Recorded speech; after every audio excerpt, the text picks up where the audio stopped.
Oke, kali ini kita akan membahas tentang medan listrik. Selanjutnya, medan listrik.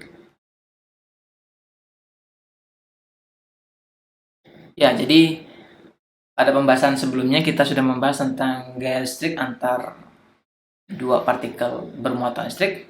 Nah, sekarang kita coba cek bagaimana itu medan listrik. Jadi kan antara dua muatan seperti ini, kita tahu ada gaya yang bekerja besar K, Q1, Q2 per R kuadrat yang jaraknya R.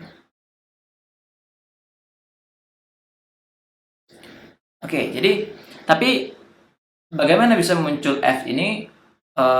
Kita tidak melihat ada yang perantara antara Q1 dan Q2, atau dengan kata lain tidak ada sentuhan antara Q1 dan Q2. Maka dari situ kita definisikan suatu medan listrik yang ditimbulkan oleh suatu muatan, gitu kan. Jadi misalkan kita coba lihat ada Q1 seperti itu.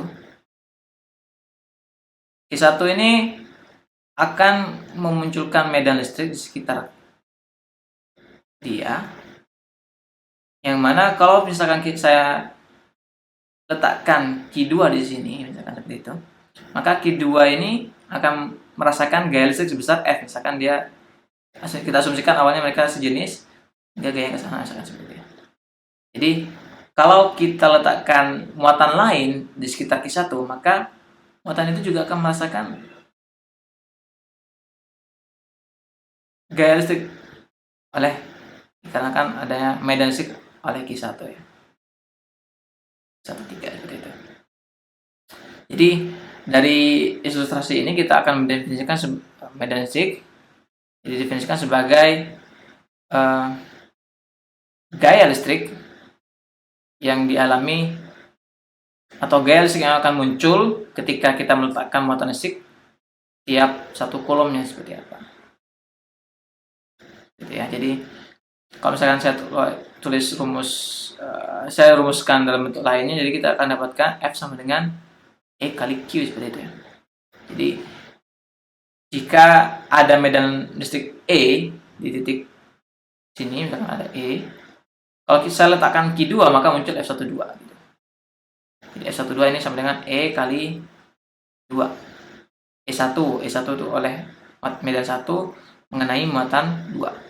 Dan begitu juga untuk misalkan ada muatan 3 di sini, maka F3 ini tidak lain adalah E1 kalikan muatan 3 gitu ya. Tapi teman-teman perlu ingat, karena gaya merupakan besar vektor, maka kita tulis dalam bentuk vektornya ini secara umum seperti itu. Itu dari medan listrik.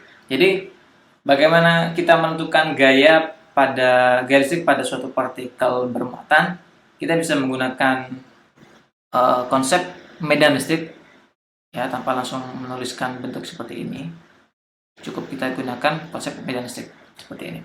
Nah, jadi kalau misalkan untuk kasus yang kita contohkan di sini, ada Q1 dan ada muatan lain sekitarnya, maka medan listrik yang dihasilkan oleh muatan 1, misalkan E1 kita bilangnya, sebesar apa? Kalau misalkan saya tulis seperti ini, misalkan F12 bagi Q2, maka kita dapatkan berapa? F12 merupakan gaya listrik yang dialami oleh benda 2, karena ada Q1. Sehingga berapakah besar gaya listrik pada Q2? Kita bisa gunakan K. Interaksinya adalah antara Q1 dan Q2 per R kuadrat gitu ya. Bagi dengan Q2. Jadi kita dapatkan nantinya K kalikan Q1 per R kuadrat ke arah R gitu. Di sini ada simbol arah R. Terus ini bukan R topi, bukan R pakai A, tapi kita pakai R ini. Oke. Nah, kalau teman-teman coba cek ini namanya vektor satuan ya. Itu mirip dengan yang kalau misalkan kita bahas di di 2 dimensi, itu seperti I dan J. Jadi I itu mengarah ke X ya, J itu mengarah ke sumbu Y seperti itu. Jadi R ini hanya menunjukkan arahnya mengarah ke R. secara radial gitu ya.